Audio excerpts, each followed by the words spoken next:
We'll speak to Halim Shebaya, who's in Beirut. Halim is a Middle East researcher and a political analyst. Halim, thank you so much indeed for joining us on the News Hour. Straightforward question. How long do you think the government might survive?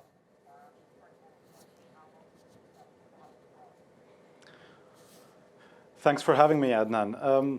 This is really the million-dollar question, and I think this is the key question. Is this a government that has been formed just to fill in some time, or is this a government with serious possibility to effect real change, and the change that is required and that has been demanded by the revolutionary movement in Lebanon? And I mean, to be fair, nobody wants Mr. Hassan Diab or his government to fail. If he manages to get Lebanon out of its economic crisis, I think everybody will be happy. But the problem is that we're not in a situation where we have the luxury of giving the political class another chance. You mentioned the over 3 month long protests in Lebanon with clear demands for a new political class, for the current political class to be held to account.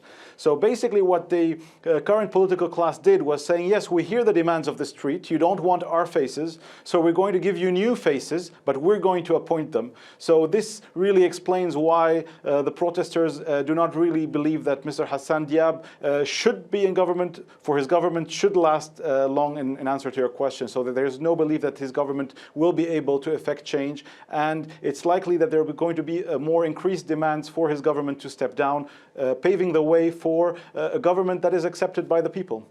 Halim, tell our international audience about this 20-strong cabinet. Are they not the technocrats that Hassan Diab says they are? That, of course, as you've mentioned, one of the main demands, that people want a technocratic government. They don't want people who are allied to previous historic political parties. Is that not the formation of this cabinet? Does it not satisfy those demands?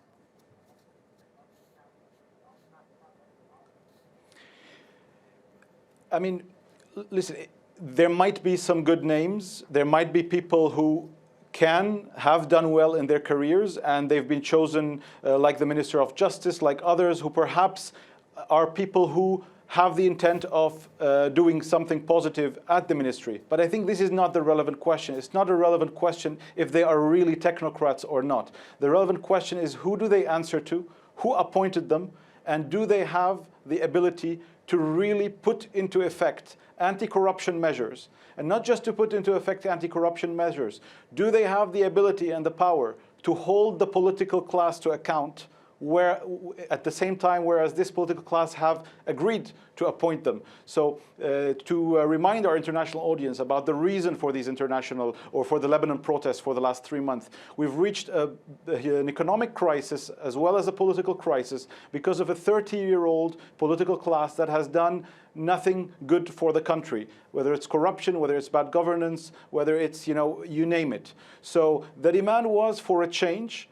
And the question is, can really the same political class who's being demanded to step down and to be held to account, can that same political class be trusted to appoint names and to give the authority to these technocrats, if you call them that, to really have the power to hold them to account? And this is really what the request from the Lebanon protests is.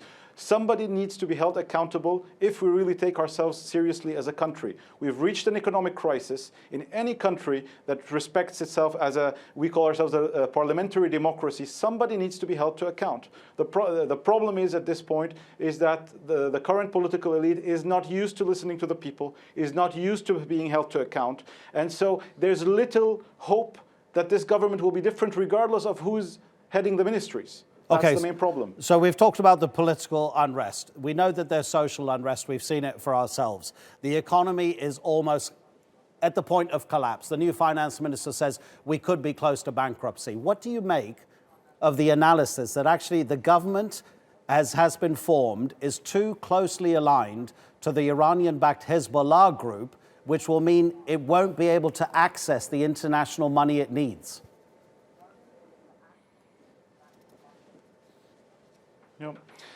Yeah, I mean, this is absolutely key, as you mentioned. Regardless if it is just Hezbollah that named Mr. Hassan Diab, he was named by Hezbollah, by Amal movement, by the Free Patriotic movement. If the perception is that the government of Lebanon is closer to the Iranian axis, So regardless, not going into the politics of it, if it is perceived by such, at a time when Lebanon is in dire need for the support of the international community and the support of the Arab neighbors, of the Gulf countries, of various allies to inject investments, to inject money, to potentially come to Lebanon's economic aid should we go into bankruptcy. Really, this is the key question. And that was, if you want, if we speak within the system that Lebanon works in, which is the confessional system and the sectarian system. The problem with Mr. Hassan Diab's nomination and his candidacy is that he neither has the support of the people from the protests, nor does he have the support of, so to speak, the Sunni street, because he is not perceived to come from the strongest Sunni political party or from, a figure that has been approved by the street, so to speak. Now, I know that the demands of Lebanon protests is to remove the sectarianism, to remove any confessionalism, but this is what the system is. So Mr. Hassan Diab neither got a strong Sunni candidate who has the respect of the Sunni street and who could get the respect of the Arab countries, nor did he get the respect of the Lebanon protests. Now, I very much, and I think everybody hopes that Mr. Diab will be able to get the trust of the international community. This remains to be seen. I think the international community was clear, and I mean, that the demands of the people should be taken into account.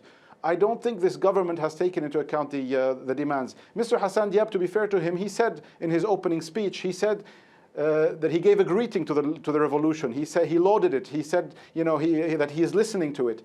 But I think this is just, he's talking the talk. He hasn't done any major action that has shown the street that he's really serious about it, as opposed to, for example, the head of the Beirut Bar Association, Mr. Melhem Khalaf, who has taken clear actions to show the people a type of leader that the Lebanese people want. So Mr. Hassan Diab, I think, is going to face a very tough time. He's going to lead the country at a time where we're leading an economic crisis and where we need everybody, so to speak, to either for the political class to step aside or for a good, so to speak, solidarity to bring back trust from the Arab states and from the international community. Halim, even the UN Secretary General is keeping his fingers crossed for your country. Thank you so much indeed, Halim Shebaya in Beirut.